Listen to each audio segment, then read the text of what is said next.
Hi అండి, welcome to my channel ఆహా cooking with రోజా. మనం దోశలో శనగపప్పు మెంతులు ఏది వాడకుండా కూడా ఈ వీట్ రవ్వ దోశ క్రిస్పీగా ఎలా చేసుకోవాలో చూపిస్తాను.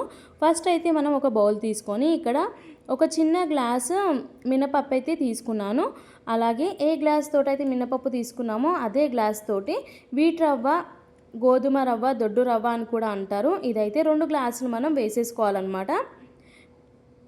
ఇలా వేసుకున్న తర్వాత ఈ మిశ్రమం మునిగేంత వరకు వాటర్ అనేది మనం యాడ్ చేసేసుకొని 4 నుంచి 5 గంటల పాటు వీటిని పెట్టుకోవాలన్నమాట. చాలా క్రిస్పీగా వస్తాయి దోశలు, మాత్రం సూపర్గా ఉంటాయి, హెల్తీ కూడా. ఇలా నానబెట్టిన మిశ్రమాన్ని నానిన తర్వాత వాటర్ అన్నీ వంపేసేసి మిక్సీ జార్లోకి తీసుకొని సేమ్ దోశ బ్యాటర్లా మనం గ్రైండ్ చేసుకొని తీసుకోవాలి. నైట్ అయితే పులపెట్టుకోవాలి. పులపెట్టుకుంటే కొంచెం దోశలు చాలా బాగా వస్తాయన్నమాట. ఇలా అవుతుంది. చూస్తున్నారు కదా ఎంత చక్కగా పులిసిందో మనకి దోశ అనేది. ఇలా రెడీ చేసుకోవాలి. ఒకవేళ నైట్ డిన్నర్లోకి కావాలి అంటే మీరు మార్నింగ్ కూడా ప్రిపేర్ చేసుకొని పెట్టుకోవచ్చు.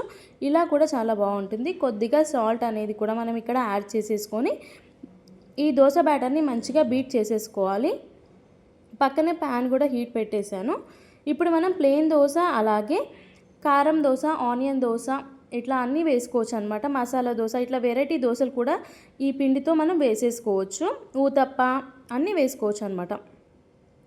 ఇక్కడ ప్యాన్ హీట్ ఎక్కింది. మనం ఇక్కడ దోశ వేసేసుకుందాము.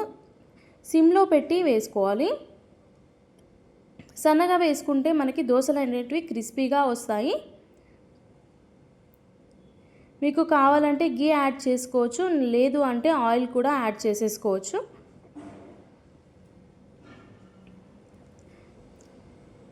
సిమ్లో పెట్టుకొని వేసుకుంటే దోశ మనకి దానంతదే పైకి వస్తుందన్నమాట. చూస్తున్నారు కదా, పెంకకైతే ఎక్కడ అంటుకోకుండా ఉంటుంది. ఇలా ఈజీగా వచ్చేస్తుంది. చూస్తున్నారు కదా, ప్లెయిన్ దోశ అయితే మనకి రెడీ అయిపోయింది.